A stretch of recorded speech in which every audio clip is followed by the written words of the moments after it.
قرآن مجید میں اللہ تعالیٰ فرماتے ہیں یا ایھا الذین آمنوا لا تلھکم اموالکم ولا اولادکم عن ذکر اللہ، اے ایمان والو تمہارا مال اور تمہاری اولاد تمہیں اللہ کی یاد سے غافل نہ کر دے۔ آپ دیکھیں آج انسان غفلت میں پڑتا ہے تو کام کاروبار بزنس کی وجہ سے، اموالکم، یا پھر پڑتا ہے تو اپنے بیوی بچوں کی وجہ سے۔ یہ دو ہی چیزیں ہیں جو انسان کے لیے غفلت کا سبب بنتی ہیں۔ کیسے؟ اب ذرا غور کیجئے گا۔ مثال کے طور پہ شادی بیٹے کی کرنی ہے تو بیٹے کی شادی میں اتنی مصروفیت، نمازیں قضا کر بیٹھتے ہیں، شادی میں اتنی مصروفیت کہ باقی دینی کام ایک طرف رہ جاتے ہیں۔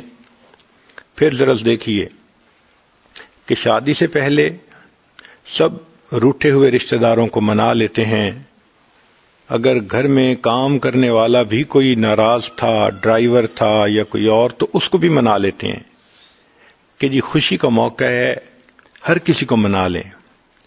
تو اتنی اچھی تیاری کی، سب کو منا لیا روٹھے ہوئوں کو، لیکن جب شادی کا وقت آیا تو مخلوط محفل ہو گئی، مرد عورتیں بے حجاب ایک دوسرے کے سامنے ہیں، بے پردہ ہو گئے، تو شادی کے موقع پہ اللہ اور اس کے رسول کو ناراض کر دیا۔ اس کا مطلب یہ کہ جو ایک ڈرائیور کو اہمیت دی کہ اس کو منایا گیا، اتنی اہمیت تو اپنے رب کو بھی نہ دی گئی، اتنی اہمیت تو نبی علیہ الصلوۃ والسلام کو بھی نہ دی گئی۔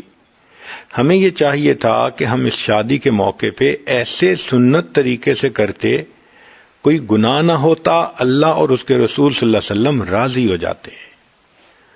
آج کتنے لوگ ہیں جو ان شادی کی بیاہ اور رسوم میں لگ کر شریعت کے خلاف کام کر لیتے ہیں۔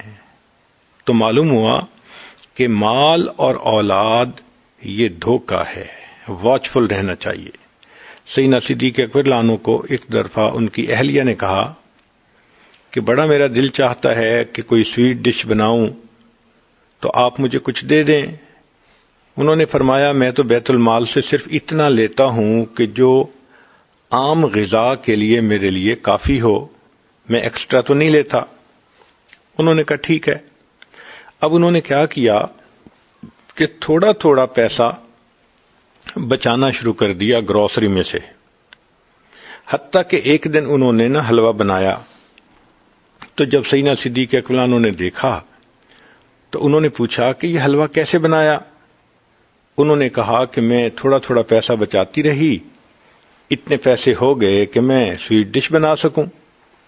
تو صدیق اکبر عنہ نے فرمایا کہ دیکھو میں بیت المال سے لیتا ہوں، اتنا لے سکتا ہوں جتنا ایک عام بندہ لیتا ہے، اور عام بندے کو سویٹ ڈش کے لیے آسانی نہیں ہوتی۔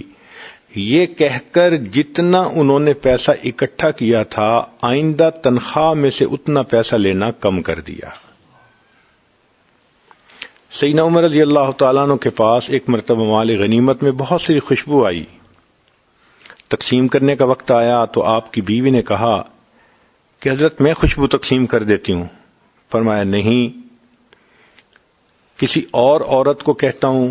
انہوں نے پوچھا کیوں، آپ کو مجھ پہ اعتماد نہیں کہ میں ٹھیک ٹھیک تقسیم کروں گی؟ فرمایا یہ تو اعتماد ہے کہ ٹھیک ٹھیک تقسیم کرو گی، لیکن جب آپ خوشبو کو تقسیم کر رہی ہوں گی، اس وقت اگر آپ کے ہاتھ پر کچھ خوشبو لگی یا اس کی خوشبو آپ نے سونگھی تو یہ کس کھاتے میں جائے گی؟ میں یہ بھی نہیں چاہتا کہ امیر المومنین کی بیوی خوشبو میں سے تھوڑا سا بھی زیادہ حصہ حاصل کرے۔ سوچئے کہ وہ لوگ اس معاملے میں کس قدر محتاط ہوتے تھے۔ عمر بن عبدالعزیز رحمۃ اللہ علیہ،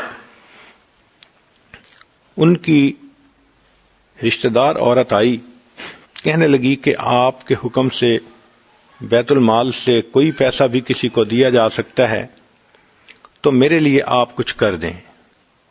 انہوں نے کہا کہ میں تو نہیں ایسے کسی کو فیور کر سکتا۔ انہوں نے کہا کہ آخر میں تمہاری رشتہ دار ہوں۔ ان کا رشتہ دار ہیں، لیکن میں آپ کو اتنا ہی دے سکتا ہوں جتنا ہر مسلمان کا حق ہے، اس سے زیادہ نہیں دے سکتا۔ پھر اس کے بعد عمر بن عبدالعزیز رحمۃ اللہ علیہ نے کہا کہ آگ جلائی جائے۔ جب آگ جلائی گئی تو آپ نے گوشت منگایا اور اس کو آگ کے اوپر بھونا۔